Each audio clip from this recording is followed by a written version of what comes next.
Good evening, everybody, and welcome to the Care and View, the only social care weekly chat show available on YouTube. Please remember to subscribe, clicking on the bell somewhere on your screen, and please follow our Twitter and Facebook pages. So tonight, so much has happened this week, so I do feel like I need to ask Mark and Adam how they are after everything that's gone on. Mark was just saying he felt like it should be a Friday already. And yet it's only Tuesday evening. So how are you both? Yes, not too bad, thank you. Yeah, it just feels like it should be Friday. I think because we've waited so long for that visiting guidance, which was obviously we thought was going to come out last week, and then it kind of dragged over the weekend and then hit yesterday, and then everything with the vaccine U-turn. It just seems to have spread across like a period of days. But yeah, I'm shattered from it all already. Adam, how are you? You're on mute, Adam. Sorry, I must say, I've done a bit of feng shui this week, and I've moved my office around. You know, vaccine guidance and visiting guidance, and I thought, I know, let's buy a freezer and move my office around. So my internet is a little bit shoddy tonight, so I do apologise. I presume we're talking about everything that's gone. My head's absolutely bamboozled. I will say that I think I want a job in the House of Lords. I want to become an MP just so I can sit there and act like an absolute brat for hours on end, because that was an effort to watch yesterday. It was an absolute effort. I know it was around majority around the Sue Gray report, fine, but when we think about the trauma that people have gone through this last 2 years, the heartache, the loss, the missed moments that we will never get back, and all they want to do is sit there and jeer like some sort of animal in a zoo. It's absolutely embarrassing, and I think it makes our politics an embarrassment to the rest of the world. I don't know much about other world politics, but I think that's just an absolute shambles. And, well, my views on the vaccine. It's a consultation. They've not told us how long this consultation is going to go on for. I've not, Mark, I know you were looking before on LinkedIn and Twitter. Have you found anything about how long this consultation into repealing is going to be? No, so it's not clear when the consultation will be. It's not clear whether it's going to be a public consultation or a government consultation. But I did see as well there's going to be a vote in Parliament on it after the consultation. So I'm kind of thinking in my head it will be public and then it will go to the vote. But aren't people who work within the NHS supposed to be vaccinated or at least have their first one by Thursday? Yeah, 2 days time. So the NHS and home care staff. So NHS have been told to delay everything. Social care hasn't had any kind of guidance from anyone. So, I mean, I think most home care companies have just stopped it because they're kind of just following what the NHS is advising, but could possibly get into some very kind of deep, sticky wicket here. And let's not forget, and let's not forget, and home care does need the attention on this, but let's not forget that this is going to apply to sheltered accommodation. It's going to apply to supported living, extra housing.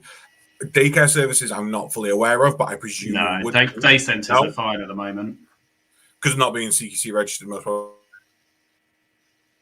at the moment, in limbo this week of, do we start disciplinary procedures or don't we? And if we don't, and they put it to a public consultation and then go to an MP vote, is it going to have the same outcome as last time? The last consultation, 57% of the public didn't want it mandating, and then they just went, we're going to do it anyway. So I'm very confused at what's going to happen and how much it's actually going to cost when social care providers are going, we do not have the money. We have not had the staff. We spent a ton of money on agencies. Christ, some businesses near me have closed since the mandate came in place. Closed. And these people the people who lived there have had to move to other places. And I know it sounds awful, but once you are settled and accustomed, and if you're living with advanced dementia or sensory impairments, and you have to move at that late stage in your life, things aren't great. And it has a detrimental impact on your health. So yes, let's overturn it. Absolutely fine. But answers are needed now for who it's affecting, their rights are going to be moving forwards. I think the issue with me is that everything in respect of social care and the NHS has all been about political choice.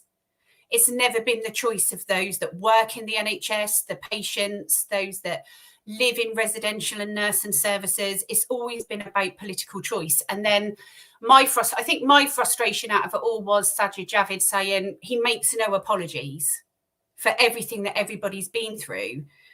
And that just astounds me to the extent where I then think, you have no morality about you or humanity about you at all to be the health and social care secretary. We make no apologies on the carers that lost their jobs or the carers that cried as they left. We watched numerous YouTube videos, TikToks, managers crying because they've had to let people go, yet they make no apology for that decision and that choice. So all the crisis that everybody's been through has been about political choice since August, September last year, yet they make no apology for that choice. The same as Boris Johnson makes no apology whatsoever for parties at Downing Street and birthday cakes and everything else. There's got to be some kind of comeuppance for this political choice consistent, because it's consistent. It doesn't stop. It's a never-ending rolling circle. We waited for the guidance. I received the guidance. Thankfully, nothing is going to change at the service that I'm at. But so many care homes are already saying nothing has changed except the isolation period for the entire home and communal visits. But there can only be one other person within the lounge area or within the dining room. So everything once again is left open to interpretation. And to me, once again, that is due to political choice. They could make a decision upon guidance and legislation of Gloria's Law and essential caregiver, but they make that political choice to release guidance 2 or 3 days later or 2 days later after the effect and leave social care hanging.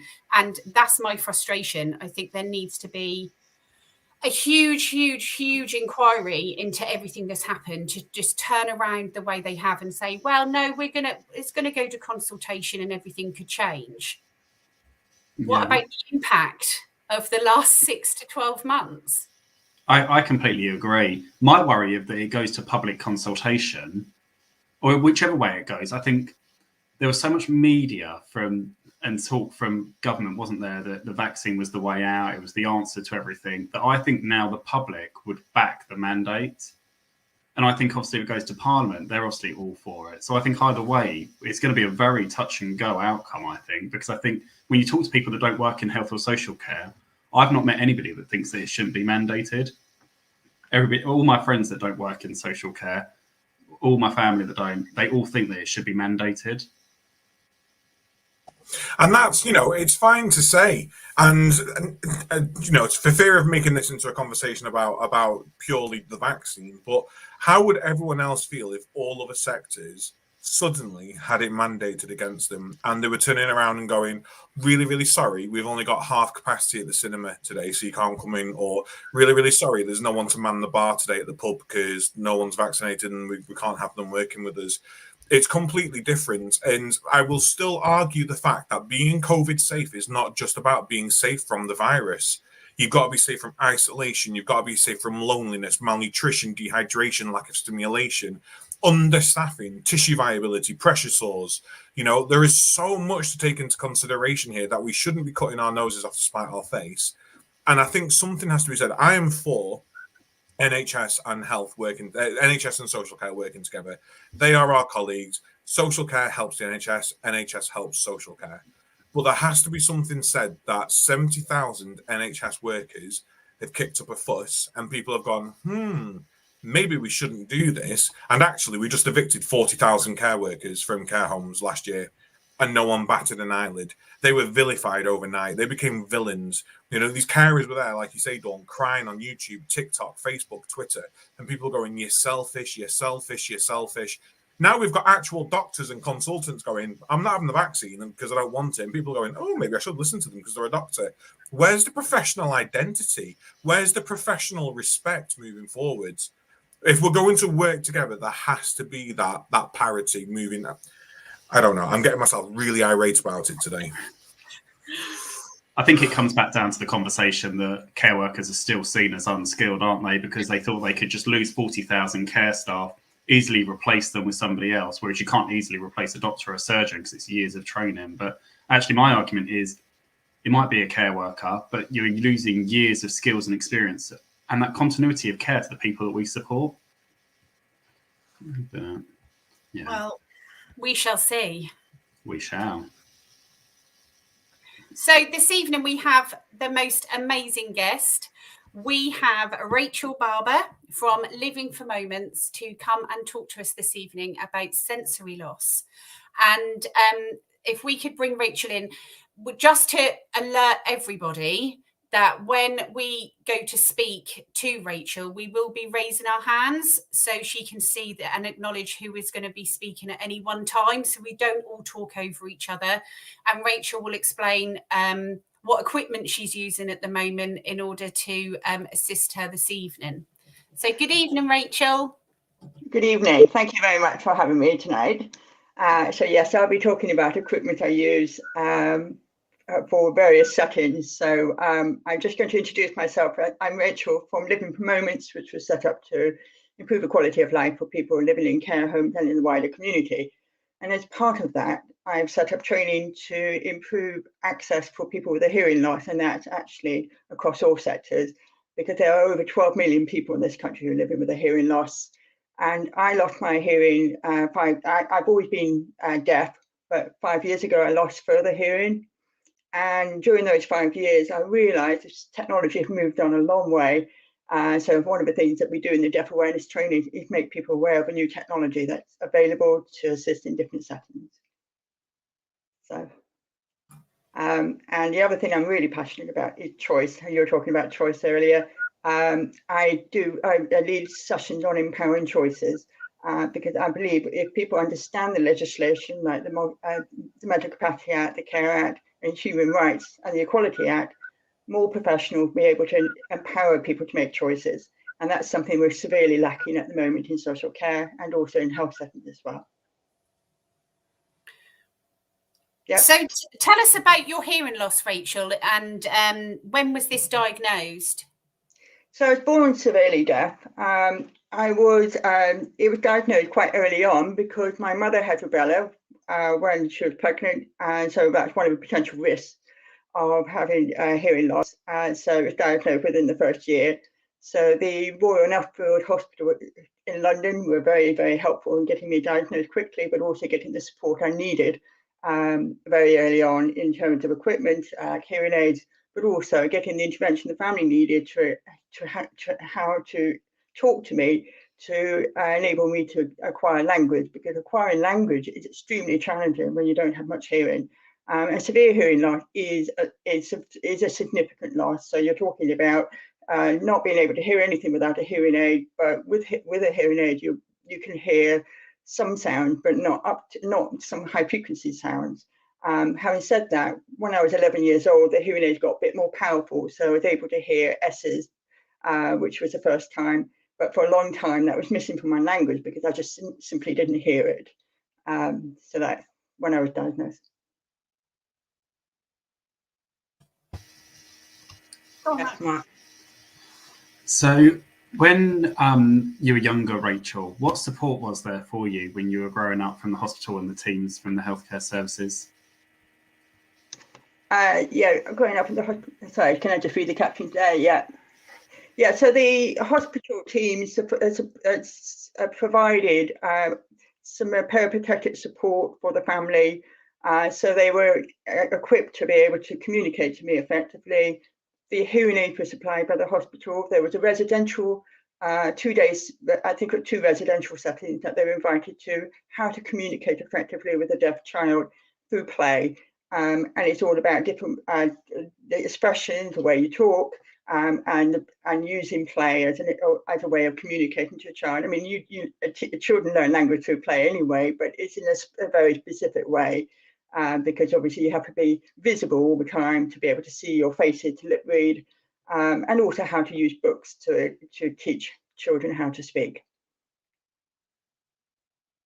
Yep. Yes. With regards to the being visible when you play, have you got any tips that you can share or anything that your family used with you at all?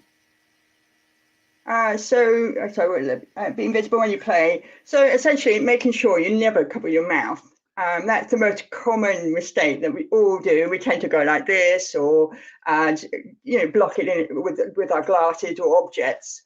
So that's one of the most obvious things that they taught. Also about the lighting in the room. So you need to have a sufficient lighting to be able to lip read well. If it's really bad lighting, that really makes it very, very hard. Also, not being against a silhouette. So if you're standing in front of a window, I wouldn't be able to lip read. So those sort of small things that most people don't think about, but actually makes a significant difference to someone with a hearing loss. So, yes, Storm. So did you go to a mainstream school, or you talked about residential settings and play therapies and things like that? So did you go to a mainstream school, and were you well supported? I did go to a mainstream school, but I had a deaf unit preschool session when I was 3 at Greenwich, and they were very, very good. I also then had intervention with my mother, because I was very privileged to have a year traveling abroad while my father was writing a book, and the family was supplied with books and guidance on how to teach a child to learn language. And that year was a crucial year, because during that year of just spending time with my family on a one-to-one basis with my mother, the breakthrough of my language came during that year of traveling. So she learned. She used the resources that were supplied by the Nuffield Hospital in London. So that was really crucial. So mainstream schools I did go to. Mainstream school was very, very challenging, partly for a number of reasons. One is that I was quite isolated and lonely. I was the last person to be picked in teams. Children don't always appreciate when somebody's different or don't have the full language. And it was also quite a struggle to follow in classes, because I couldn't see and hear everybody in the room.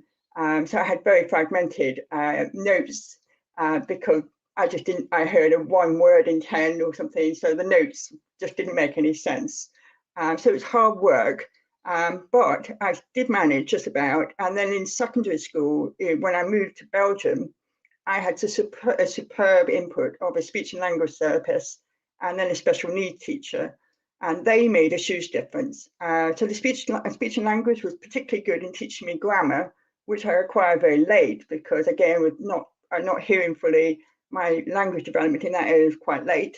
But then I had a special needs teacher in my last 2 years of school who used a computer, which was a fantastic breakthrough. Now, my generation computer was relatively new, was not used by many people, and it was a real breakthrough, because I could visualize what I was missing. So I'd have a sentence up on this computer screen. My special needs teacher said, "You're missing 5 words in that sentence," and then would help me to structure the language and also fill in the missing details of what I've missed in classes. So those special needs teachers were extremely valuable in enabling me to get the education I needed. So yes, I was able to go to mainstream school thanks to the access to special needs teachers. Yes. Can I just ask? So obviously, I can't even envision what it must be like growing up with a hearing loss. My cousin was born deaf, and we're only 30, so technology wasn't so bad when he was that age. But I can't imagine growing up with a hearing loss and being in a foreign language speaking country as well. So what were those barriers like? Because presumably you're obviously trying to grasp the English language and talk and speak and listen at all times and lip read. And then you're presumably lip reading another language at the same time. Is that correct? I can lip read in other languages, but the foreign languages is something that my parents, the reason I went to English speaking schools in all the countries I lived in, precisely because they felt that I needed to focus on one language first. And then when I was an adult, I then went back to those countries and learned the foreign language. Not to say I didn't have any of Italian or French, but I didn't feel very confident in it. So I went back to Italy to learn Italian, and the Italian language actually is much, much easier for my level of hearing loss, because most of the words ends in vowels, whereas in our English language, it's high frequency sound, which I struggle to hear even now. So so yes, lip reading is tough for different languages, but actually Italian easier. French, it's very difficult to lip read. So that it runs together to me, and I think it runs together for a lot of people, but it's even harder for me. So, yes, Mark. I know prior to obviously this, you had sent some background information, and I noticed when I was reading through it that you said how important swimming was for you when you grew up. I didn't know if you're able to elaborate on this. Yes, definitely. As I mentioned earlier, school was very, very tough for someone who has a hearing loss as severe as mine. So one of the things that really helped me build my resilience and confidence was actually having a hobby that I was very good at. And swimming happened to be the hobby that I excelled at, and I earned a lot of respect for my achievements in swimming. But it built my confidence to cope with the challenges that I faced in school. So, for example, in secondary school, I actually failed in one or two of my O levels, quite catastrophically badly. But actually, I bounced back very quickly because I had a hobby that made me feel valued and felt I had the resilience to bounce back. And as a result of that, I got further input, as I mentioned earlier, about somebody using a computer. So I was able to do the International Baccalaureate. But swimming was crucial for me in confidence, but also to switch off. It helped me to relax. Normally with a hearing aid, you hear all the background noise, and that can be extremely tiring. Where going into a swimming pool, I could fit my hearing aids out, I couldn't hear a thing. So it was kind of like an escape for me as well, as building my confidence. Okay. So, yes, Dawn. So you talk about processors in some of the information you've sent. Can you explain to me what a processor is? Because I don't actually know. Okay, so a hearing aid will amplify sound to a certain level, but if you have no sound at all, the hearing aid can't do that. So essentially the cochlear processor bypasses the ear, and so you have a sensor, essentially what you call it, sensory transmitters in your cochlea, and then you have a processor on your head or behind your ear, and the sound comes to that, and the signals are sent to that, and you have to. You train your brain to process sound in a different way. It's more robotic than hearing through a hearing aid. So a hearing aid amplifies existing sound, whereas a cochlear processor is quite a different sound. So when I first had my processor in 2018, it was everything I heard was a Mickey Mouse sound. And then over time, listening to audible books with a book, listening to family conversations at table, you're able to process new sounds over time. So it's a very different way of hearing, and it's only used for people who have a profound hearing loss. So that's essentially to bypass some of the ear that no longer functions.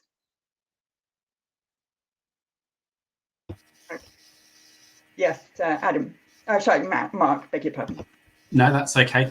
I'm really pleased that you touched on the degrees of hearing loss, because I think sometimes when you talk to people and you say that somebody is deaf, that they automatically assume that there is no hearing at all, which obviously isn't the case. I was just wondering, if there was somebody recently diagnosed with hearing loss, what would be your advice for them in terms of the support that's out there? So if you're first diagnosed with hearing loss, the first thing I would say, go and get yourself an audiogram so you know exactly what your level of hearing loss is. Because until you have done that, you won't know what equipment can help you. So for many people in this country, there are at least 6.7 million people in this country who have mild to moderate hearing loss, who benefit from a hearing aid but don't. And that is actually quite a significant number, and is important because you're much more likely to develop dementia if your hearing loss is not addressed, because your brain is not being stimulated in the way that is required, and that's why you get the death of cells in your brain. So first point of call, I would suggest go to the hospital and get yourself an audiogram. And if you feel that the hearing aids in the hospital is not suitable for you, there are plenty of other options. But just remember, sometimes the size is not all. So many people I've come across have got these tiny hearing aids and they can't even use them, or can't switch them on, or they've lost them in the washing machine. So it's a very expensive equipment if you're going to lose it or wash it away. So first point of call, go to the hospital, I think. Yes. And you bring up a really interesting scenario here. So hearing aids are not cheap. And when we look at them, they aren't ergonomically designed. I know that I am quite dexterous and I still struggle to take a battery out and put one in, especially if I'm a healthcare professional, because I'm also probably wearing vinyl or latex gloves that are getting stuck to the back sticker of a battery to then put that into hearing aids. But when people are living with a cognitive impairment, and people also have hearing loss and hearing impairments, and they're wearing these aids, are there tips that you have to help with the long life of these devices? Is there something that we can be doing as providers, as people supporting people in their own homes, to make sure that these devices last a little bit longer? And do you have any tips or tricks about them as well? Is there an easier way to get those batteries out and in? Let us know.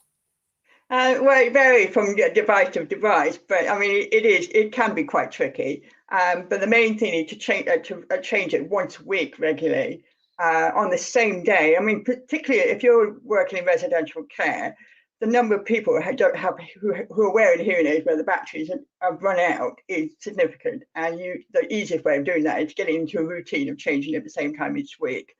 The other thing, in terms of dexterity, it needs to be done by somebody who has that dexterity, because, as you say, it's fiddly.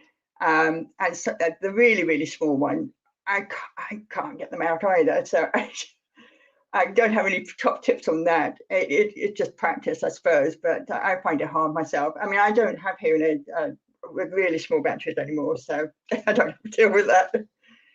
So, do rechargeable ones exist? Because yes, I use rechargeable one. My processor is actually recharged every night. That's so easy. I just take it off and put it on the charger. So that's very easy. Yeah. That makes sense. Let's normalize rechargeable hearing aids for people living in care homes and with cognitive impairments. Let's just say that here and now. I will do anything to help make this the norm. Yeah. But also they go missing. We had a number of residents living with dementia who actually kept on moving the hearing aids in different locations in the room. Could never find them. So it is a struggle. But yeah, I appreciate that. But it is worth changing the same time each week. Try and keep it somewhere secure in the room. So if they do tend to move things around, I used to put it in a case in a drawer that they wouldn't access during the night, and take it out in the morning. Otherwise, you can't find them in the morning. So yeah, Dawn. So can you tell us a little bit about Living for Moments and some techniques and technologies that can help those with a hearing loss? Yes, as I mentioned, there's increasing choice of technology. One of the reasons why I run deaf awareness training is because over the last 5 years, technology has changed a lot. So one is a technology which I came across, for example, in the last 5 years, is the transcribing technology that we use on phones. Now, transcribing has gotten better and better in terms of accuracy, but one of the best on the market at the moment is the Pixel phone. And it transcribes extremely accurately, even without the internet. It's something that I take around with me all the time. Now, particularly in this day where we're wearing masks in many, many different settings, I can go to a GP, I can go and see a health professional, or go to a shop and just put my phone in front and say, look, I have a profound hearing loss, I need to lip read, but actually I do have a phone. If you're just talking to that, then I will know what you're saying. So that's just one technology that can be transformative. And it's made my life so much easier. And yet so many people out there don't know about this technology. And also the other thing which is remarkable about Pixel phone, it actually transcribes the phone call. So for the first time in many years, I'm actually able to use the phone. It may be slower and I may not always be accurate, but I am responding to phone calls again, which I didn't think I would ever be able to do again, but the Pixel phone transcribed extremely accurately. So that's just one technology, and there are plenty of others, which I share in the deaf awareness training. I was training some artists last week in art gallery setting and in the residential setting, and I found technology that suited their guests and the artists there to make all of their displays more accessible. And that's what I'm really keen to share with lots of people, because the more people know about this, the more accessible we can make it thing for everybody. Yes, Adam. So I just want to touch on the fact that our fantabulous Dawn practiced the intro to tonight's show, and I don't know much about BSL, but I think she did very, very well with it. Is British Sign Language and the physical act of sign language something that you think might become obsolete as technology advances, or do you think there's always going to be a place for physical languages? I think there's always going to be a place for the physical language, the British Sign Language. There are some people who, with British Sign Language, who find reading difficult. So captioning is not a solution for everybody. So it's about making sure that we are accessible to everybody. And British Sign Language has a very different grammatical structure, and is very visual. And some people acquire British Sign Language easier than spoken language. Spoken language is hard to get, even with a severe hearing loss, but profound, it's pretty much impossible. So I would say British Sign Language will always have a place. There are places in America, where is it? I can't remember. There's a place in America that has sign language as their second language, and I think it was Atlanta, wasn't it? My husband pointing out that we went to a lecture about a particular place in America where the sign language had become a second language. It has a university for deaf people, yeah, and because of that, the city, most people use American Sign Language, which is different from British Sign Language. Yeah. So should sign language, and this is going to be a question for both Mark and Rachel now, because Mark, you're heavily your interest is, well, since I've known you, has been in learning disability homes. And I know a lot of people who live with autism do rely, especially if they don't communicate verbally, and I hate the words or the terms non-communicative, because they can communicate in many other ways, will rely on sign language or other physical languages. Should British Sign Language become part of the national curriculum? You know, I will never go to Spain and have to know fluent Spanish. I will never have to know fluent French. I will never have to know fluent German, because my partner's German, so he can do it for me. But I don't know fluent BSL. And actually, there's probably more instances in my life where I've needed BSL than an actual foreign language. So should it be part of the curriculum? A foreign language should be part of the curriculum, but BSL should be part of the curriculum too. I mean, in British, our daughters actually learned British Sign Language at their local school because they have a deaf unit attached to it. So all the children were taught British Sign Language alphabet and some basic sign language. And it is actually they pick it up very, very quickly when they're playing. And it's also great because they have a secret language in front of their parents. But yes, I'm actually self-teaching myself British Sign Language at the moment, using a tool to teach yourself English for sign language. It's very good, actually. But you can just take it at your own pace. And teaching myself with my youngest daughter. So that's another resource you can use. Yes, go on. So I used an app and it was amazing. And you could type in any words and it taught me the alphabet and it was just wonderful. And I literally loaded it. It was free. And I've spent many an hour on it over the past week and a half. So yeah, there's opportunity for everybody out there. You see lots of apps now for languages, Duolingo, learn this, learn that. So yeah, there is an app, and I was told about it through word of mouth. I have to admit, I wouldn't have gone on to the App Store thinking that would be something that was there. But there's physical approaches and videos on there as well to physically show you how to do it. So I thought it was amazing, and it's something that I'll definitely continue with.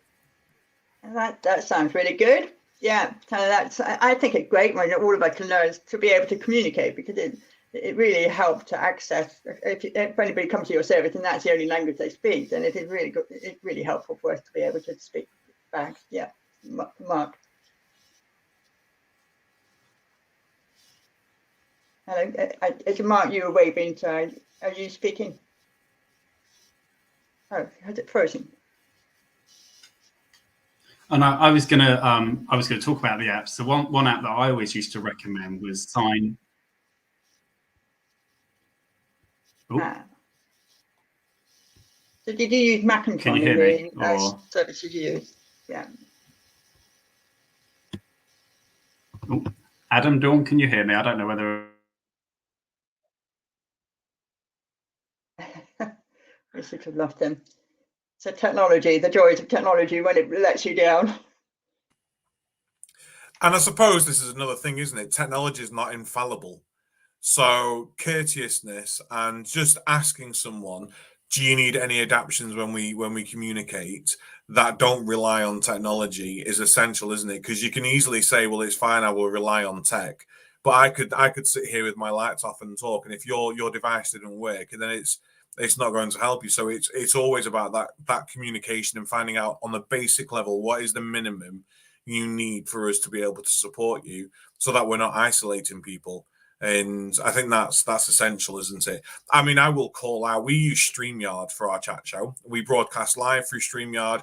We pay them every month. And can you believe they do not have a live caption service? Which I think is ridiculous in this day and age, when they know full well this is going to be used to broadcast out. There is no live caption service. On Zoom, you have to pay for a license or a subscription to add in to your Zoom package. Things like live transcripts, closed captions should be free and available on every single communication device. Just because, when I say about glasses, just because you're born with a hearing loss does not mean we can capitalize that and go, well, that's fine, we'll support you, but you're going to have to pay us. I'm very political tonight, I know this, but it should be free on everything. I'm going to go on mute. It should be free and available on everything. There are ways around it. You can download Chrome Google, which is what I'm using tonight on my screen. So I'm actually getting captions, even though StreamYard Live are not.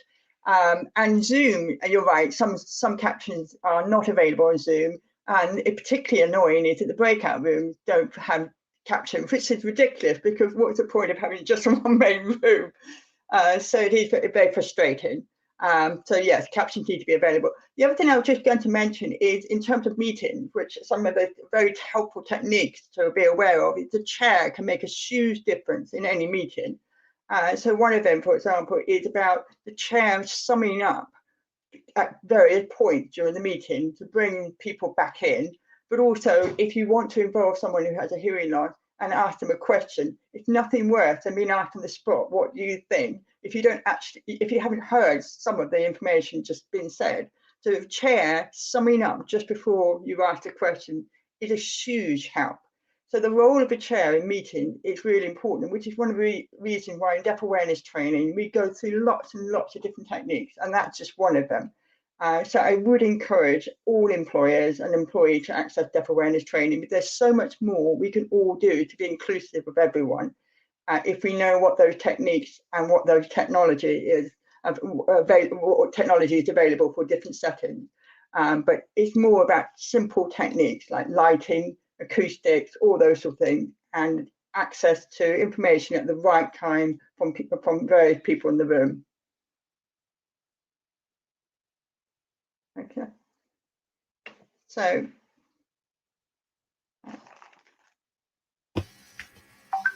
yeah, Mark.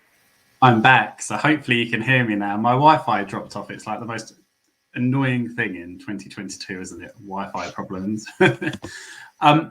I was just wondering whether you know much information and whether you can talk to us about the bill that recently got passed in Parliament to make BSL mandatory in schools, whether that's going to be for primary or secondary or...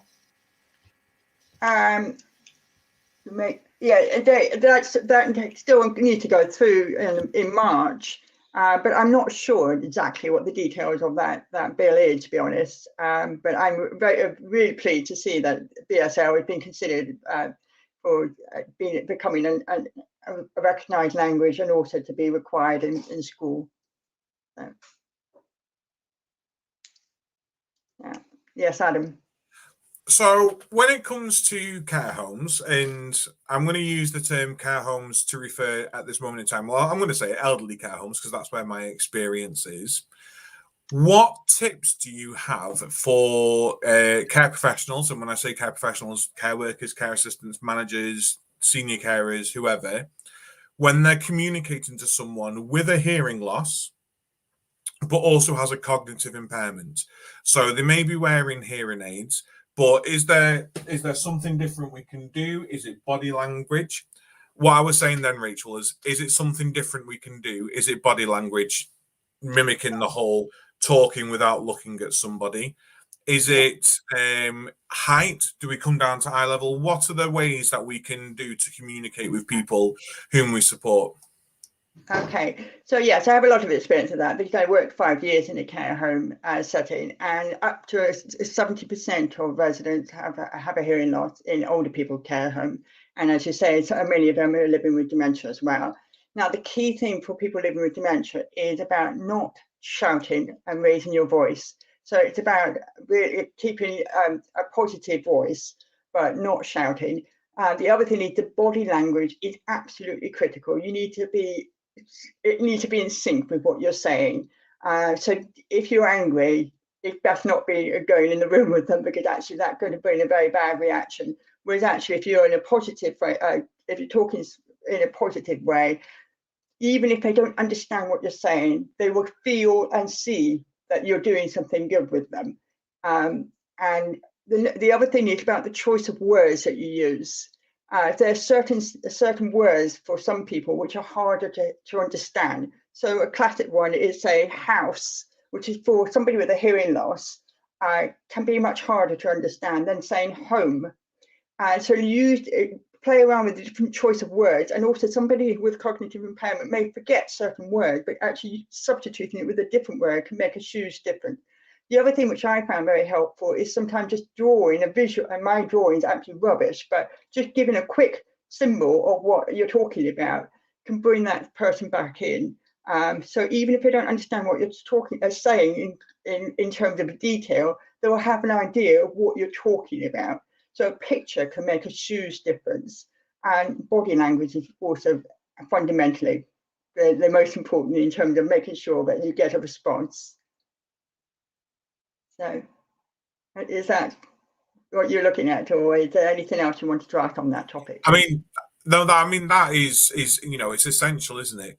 Because we all think that to communicate to someone with a hearing loss, we have to talk like this and make sure that, and if anything, it's patronizing. It's a difficult thing. My other half doesn't have a hearing loss, but has had difficulty hearing in loud settings in the past, and it's about how he's been able to acclimatize to different loudness of settings. He might have a hearing loss. Trying to get him down to a centre to get it tested is like trying to get blood from a stone. I think he just uses it as an excuse a lot of the time, so he doesn't have to listen to me.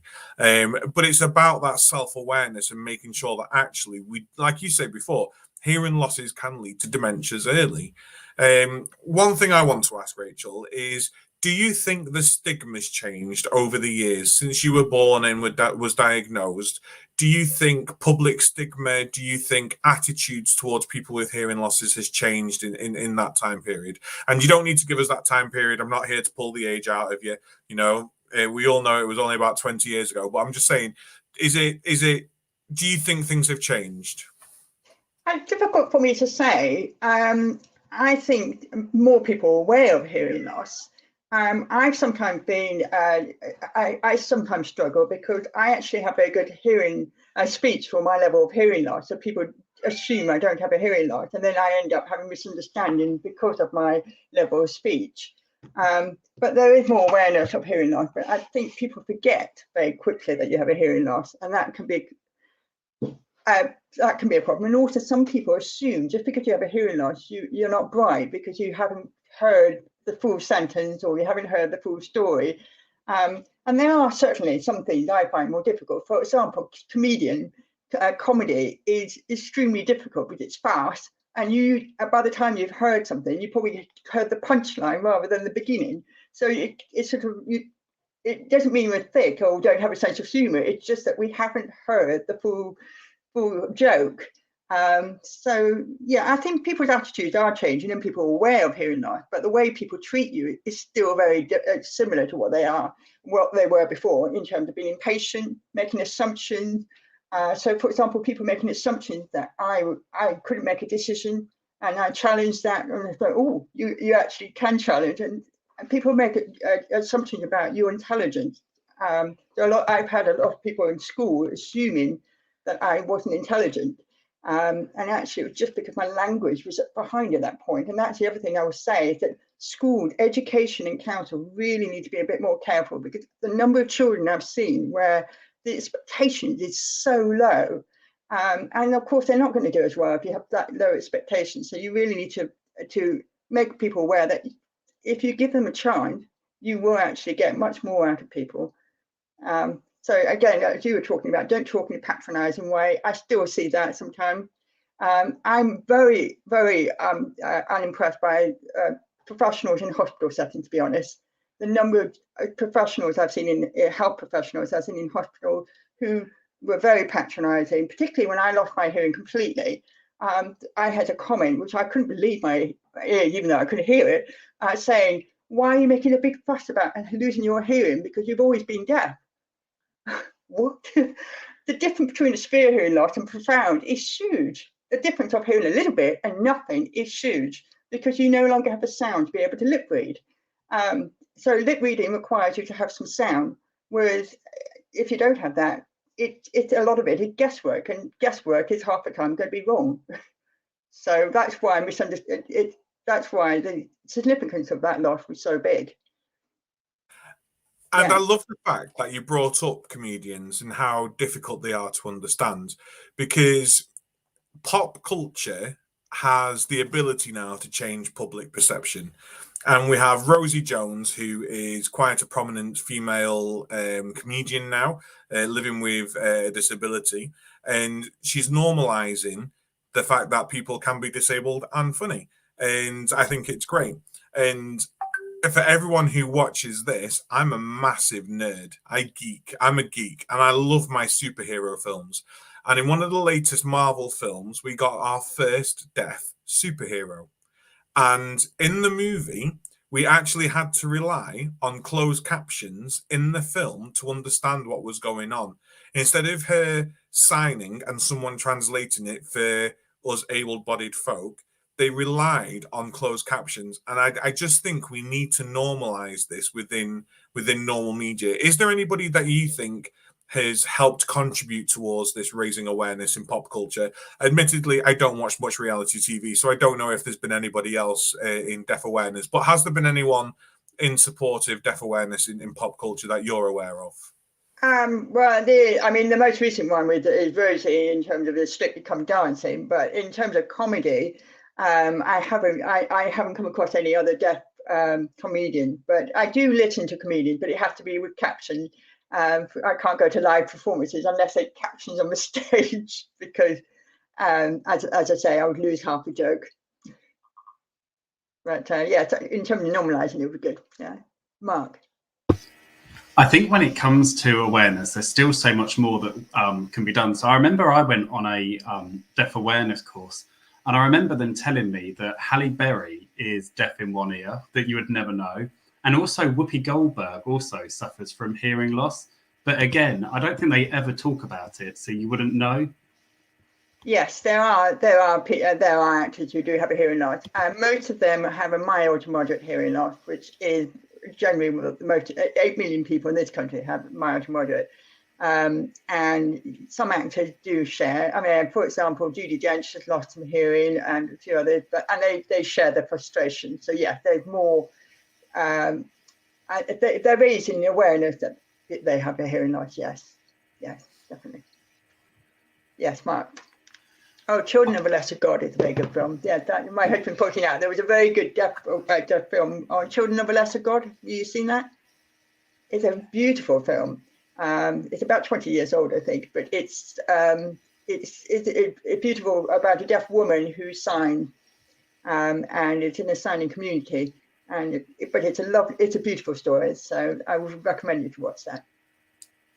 I definitely think that there's more awareness within the community, which is always a good thing.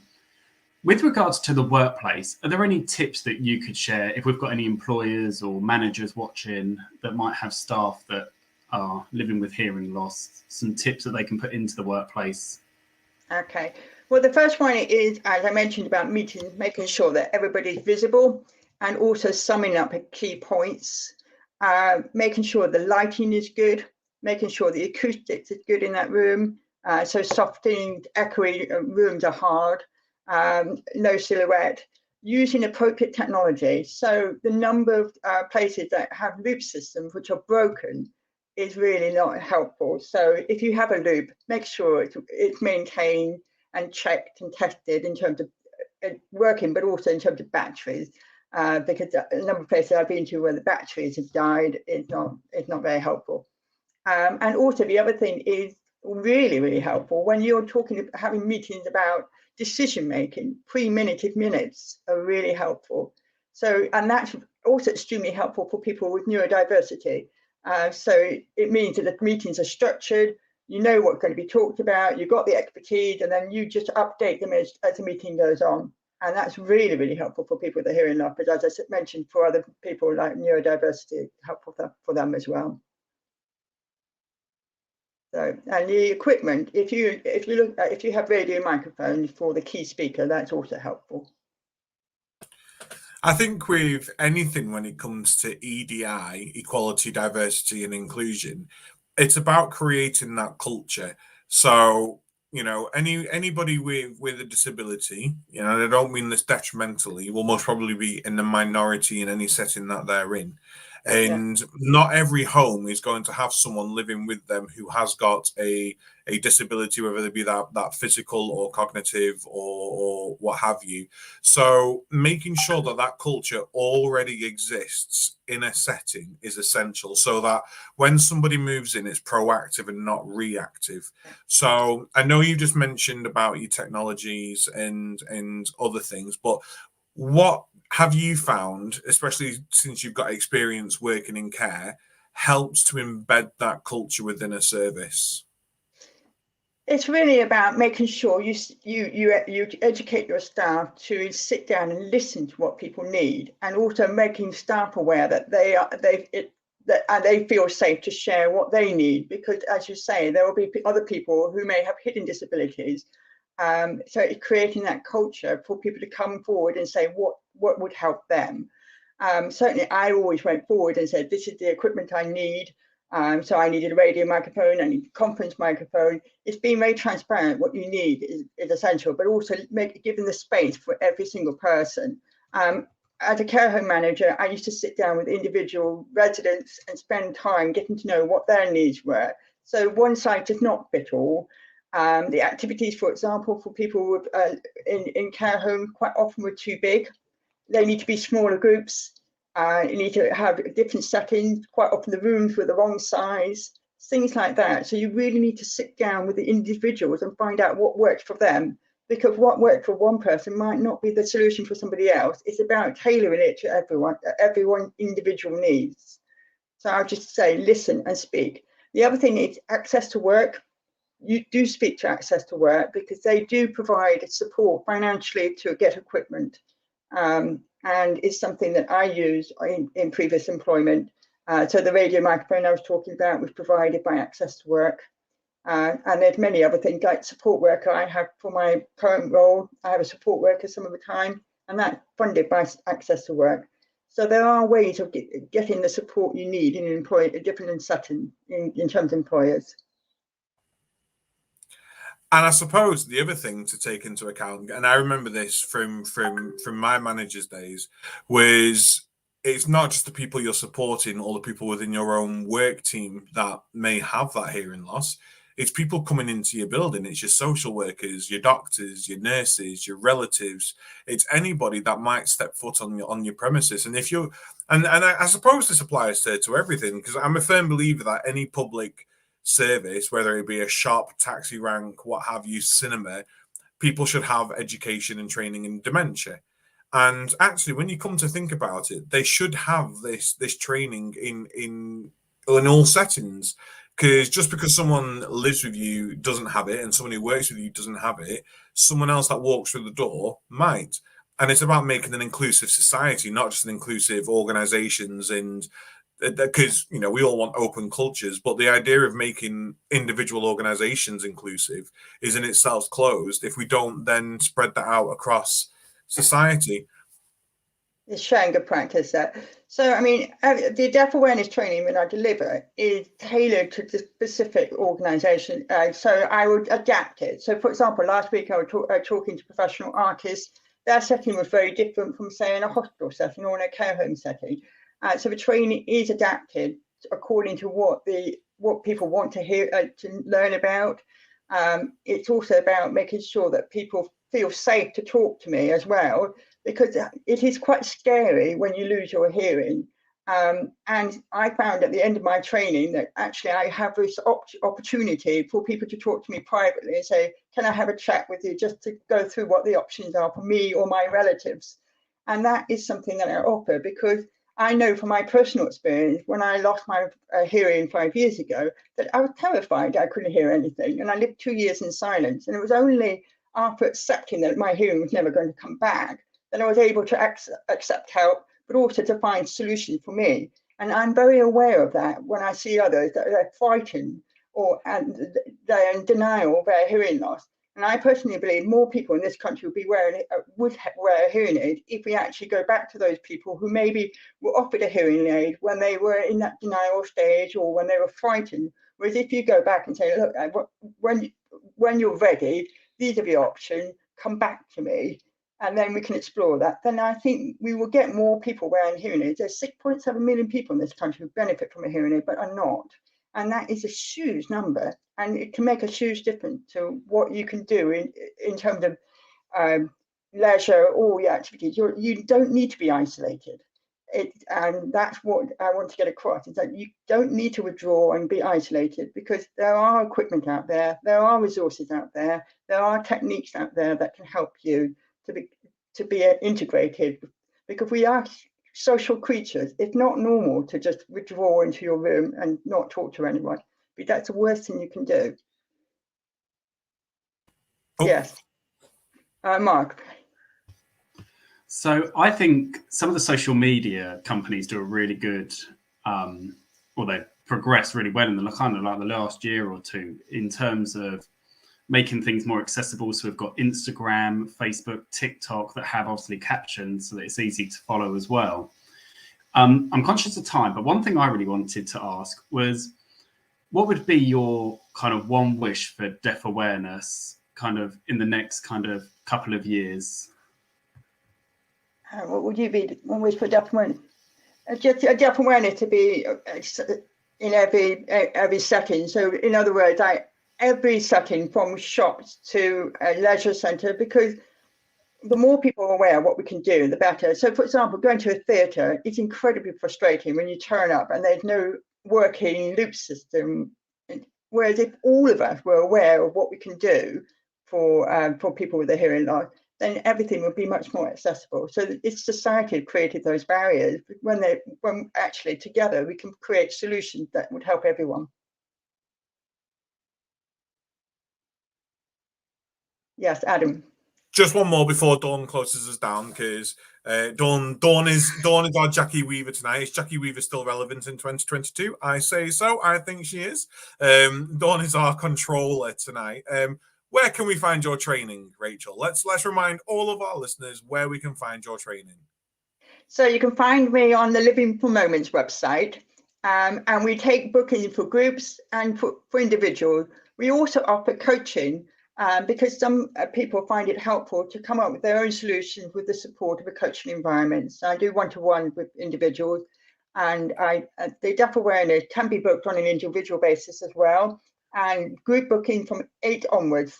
So up to a size between 8 and 15 is a normal size of the hearing deaf awareness courses. So go and have a look on the website, and do have a look at our testimonials. We had some really, really good feedback recently, so do take a look at that. Thank you. And thank you for listening to me tonight. So. Thank you so much, Rachel. It's been amazing to speak to you this evening. And I've learned so much once again, like I have done every week for a long, long time. Next week, what do we have, Mark? Next week, we have Chand Kaur joining us to talk about recruitment, which I believe is about overseas workers. Is it, Adam? No. So we're looking at recruitment in temporary staffing agencies. Temporary staffing, and I think we were thinking, oh, this is going to be really interesting because no one's got any staff at the moment because mandate. And obviously things are changing now. But no, you bring up a really important point. You know, overseas recruitment is something that we want to talk about. Is it something people want to hear us talk about?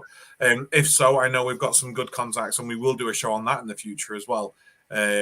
Especially, you know, post-Brexit, it's something we're all probably going to be relying on at some point. But yeah, no, recruitment agencies and temporary staffing. Brilliant. So thank you once again, Rachel, and your husband round the corner. Has he gone? No, he's there. Thank you very, very much, everybody. And we will see you next Tuesday at 7:30. Bye. Bye.